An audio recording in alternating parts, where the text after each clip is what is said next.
Kartini merupakan pahlawan emansipasi wanita yang lahir di Jepara 21 April 1879.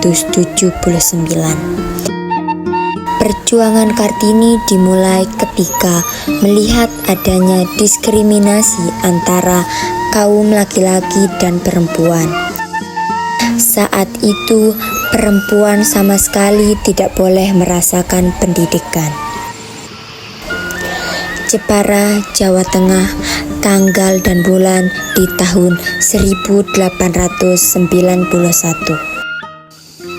Hari itu Kartini kecil tidak bisa berhenti bersedih. Kedua orang tuanya, Raden Mas Adipati Aryo Sosoningrat dan Mas Ajeng Ngasirah, menyampaikan sebuah berita yang membuatnya sangat terkejut. Sudah waktunya baginya untuk dipingit. Seperti gadis pribumi lainnya yang berhenti sekolah dan bersembunyi di balik tembok tinggi.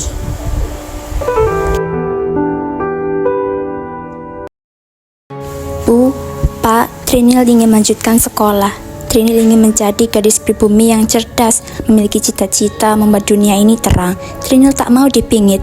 Trinil ingin melanjutkan sekolah, Pak. Bu. Tidak, Trinil. Ini sudah saatnya kamu dipingit. Perempuan tidak perlu bersekolah tinggi-tinggi. Ini sudah saatnya kamu untuk dipingit dan mempelajari semua hal yang perempuan butuhkan dan menikah dengan orang yang tepat. Pak, tidak bisakah sekali tradisi ini tidak dilaksanakan? Tidak bisa, Trinil. Bapak adalah seorang bupati Jepara. Sudah seharusnya Bapak melaksanakan tradisi, tidak menghancurkan tradisi tersebut.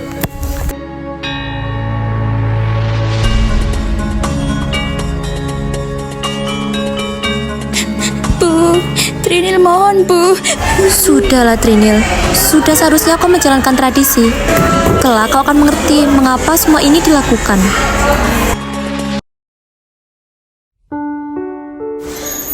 Kartini adalah anak perempuan tertua, maka ialah yang pertama kali merasakan bagaimana rasanya dipingit.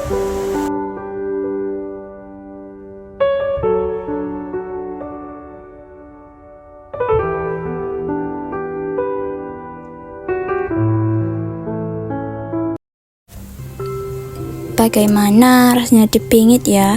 Entahlah, Trinil.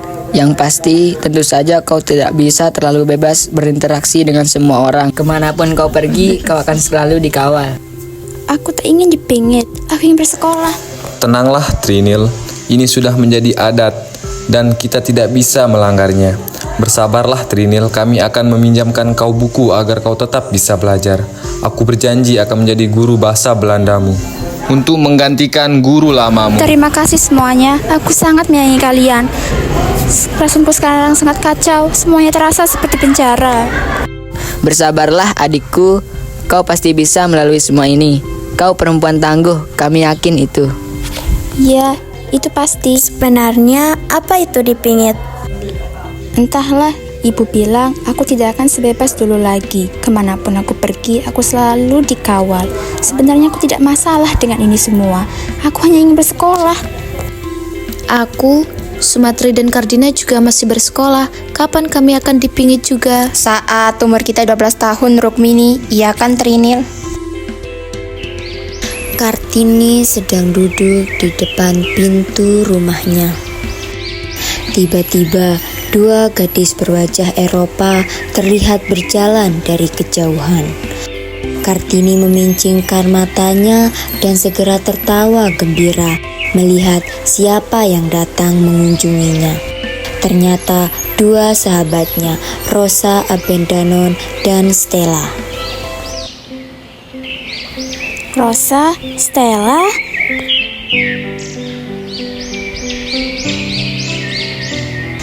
Bagaimana kabarmu? secara fisik aku memang baik-baik saja. tapi tidak bisa kumpingkiri bahwa batinku terasa perih. Kalian tahu kan, aku tidak bisa berdiam diri. Kami mengerti Kartini, kami pun sangat merindukanmu. Tidak ada lagi gadis pribumi yang cerdas dan ceria sepertimu. Kelas terasa sangat sepi sekali. Aku juga merindukan kalian. Aku ingin kembali, tapi tradisi ini membuatku tidak bisa melakukan apa yang aku mau. Aku pun tak mengerti dengan tradisi itu Kartini. Apa salahnya perempuan bersekolah? Aku juga berpikir seperti itu. Kalau kau tak sekolah, apa yang kau lakukan, Kartini? Aku hanya melakukan apa yang dilakukan perempuan pribumi lakukan selayaknya. Lalu akan kau menikah dan dikatakan ibuku. Kartini, kau harus bersabar. Kalau kau membutuhkan bantuan kami akan selalu ada untukmu.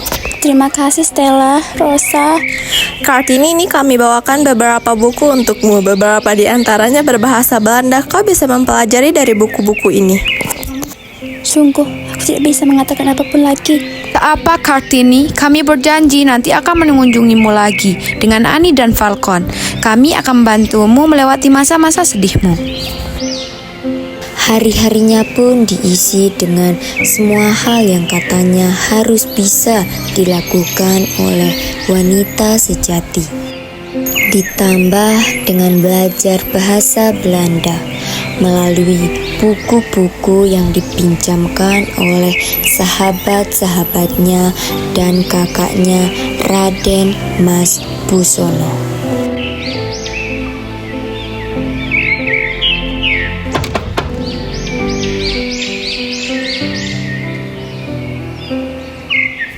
Kardina, Rukmini, Sematri, apa yang kalian lakukan di sini? Apa yang kalian lakukan di sini? Trinil, ayo kita pergi. Iya, ayo kita berkeliling Jepara. Kalian tahu kan, kalau aku dipingit, aku harus pergi dengan pengawalan dan tidak mungkin aku bebas berinteraksi dengan masyarakat. Maka dari itu, kita jangan sampai ketahuan. Bapak dan Ibu sudah pergi. Ayo kita pergi. Kami bertiga akan mengawalmu. Baiklah, tunggu di sini.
Ada apa, Trinil?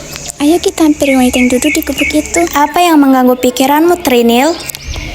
Bukan apa-apa, Kardina. Lagi pula, tak apa jika sesekali aku bicara kepada pribumi itu.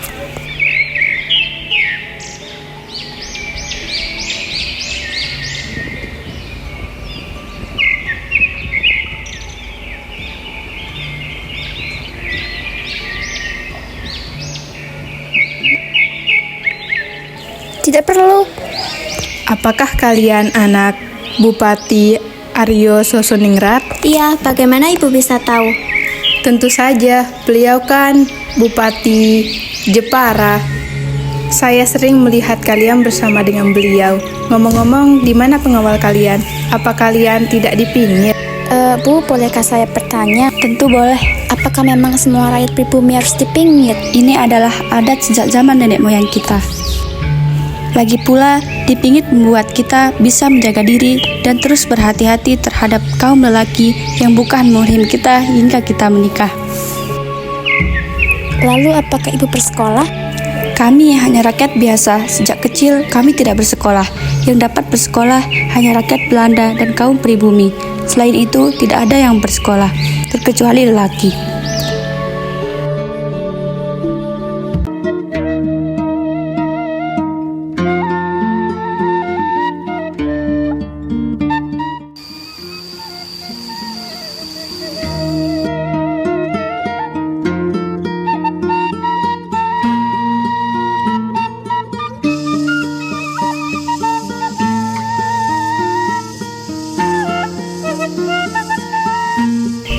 Rosa, dengan siapakah di sini? Apakah bersama dengan sahabat yang lain? Tidak, Kartini, aku bersama kedua orang tuaku. Benarkah? Kalau begitu aku ingin bertemu dengan mereka. Sudah lama tidak bertemu dengan Tuan dan Nyonya Pendanon. Sebentar, Kartini, ada yang harus kubicarakan denganmu. Aku harus pergi, Kartini. Apa maksudmu, Rosa? Aku harus melanjutkan sekolahku ke Belanda. Aku sudah lulus dan ingin meraih cita-citaku di sana. Lalu, bagaimana dengan Stella, Annie, dan Van Kol? Mereka juga pergi, kami akan berangkat. Sebenarnya, kami ingin mengajakmu ke Belanda, Kartini. Kami ingin kau meraih cita-citamu. Kami ingin kau melanjutkan sekolahmu, Kartini. Namun, kami sadar bahwa kau tidak akan diizinkan. Aku tidak tahu harus bagaimana berpisah dengan kalian. Kita masih bisa berbalas surat, Kartini.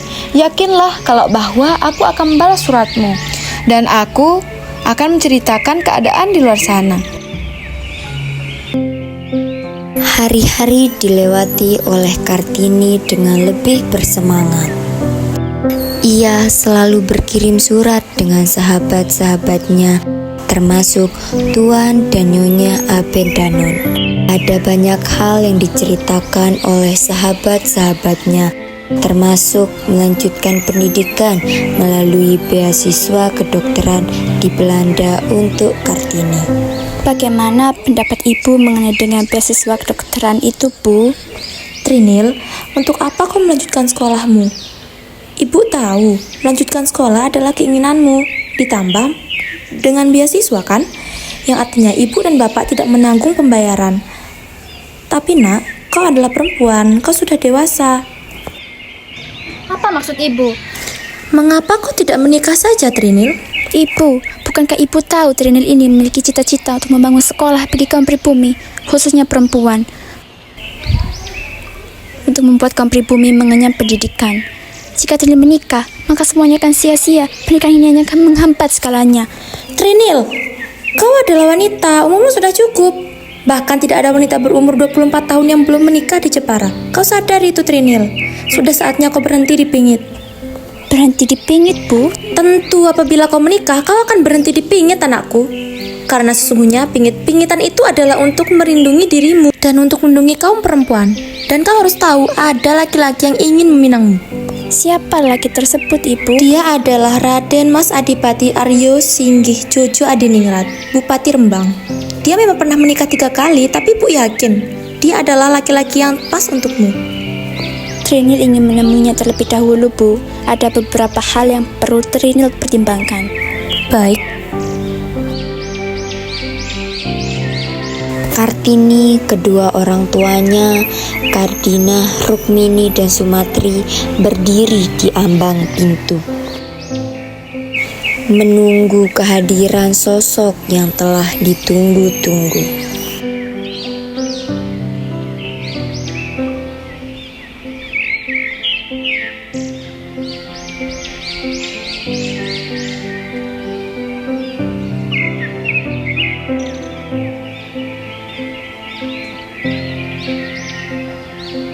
Jantung Kartini berdegup kencang, pikirannya kacau, ia masih belum siap. Bagaimana bila lelaki itu akan menghambat mimpinya? Tentunya keluarga Adipati Aryo Sosoningrat telah mengetahui maksud dari kedatangan saya untuk bertemu dengan Trinil kecil. Ya. Mohon maaf sebelumnya, Raden Mas Adipati Aryo Singgih. Semuanya kami serahkan jawabannya kepada Kartini. Kami membiarkan dia mengambil keputusan. Lalu, bagaimana dengan jawaban Kartini sendiri? Bapak, Ibu, bolehkah Trinil berbicara berdua saja dengan Raden Mas Adipati Aryo Singgih Joyo Adiningrat? Baiklah.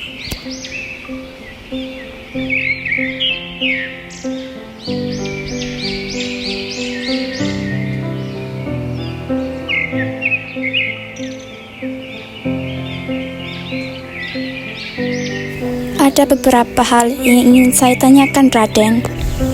Tentu, apakah itu Kartini? Saya mempunyai cita-cita untuk membangun sekolah bagi kaum pribumi, khususnya perempuan. Setidaknya mereka tidak berada dalam keterbelakangan. Saya ingin wanita bisa disamaratakan dengan laki-laki. Saya ingin wanita tidak lagi ditindas dan menjadi kaum yang lemah. Bagaimana dengan pendapat Raden? Sungguh, bagi saya hal itu sangat mulia. Saya juga sempat memikirkan hal tersebut. Namun, ada beberapa hal dan pertimbangan yang membuat saya belum melaksanakannya. Apabila Kartini ingin melakukannya, lakukan saja. Saya siap mendukung apapun itu.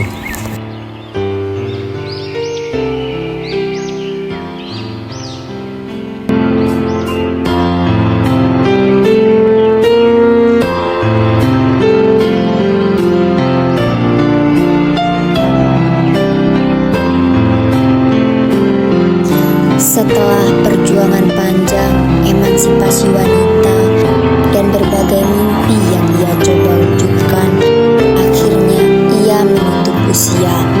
Kelak, berkat perjuangannya, masyarakat pribumi, terutama wanita, hidup lebih baik dan tak lagi ditindas. Seluruh rakyat pribumi dapat bersekolah, siapapun itu.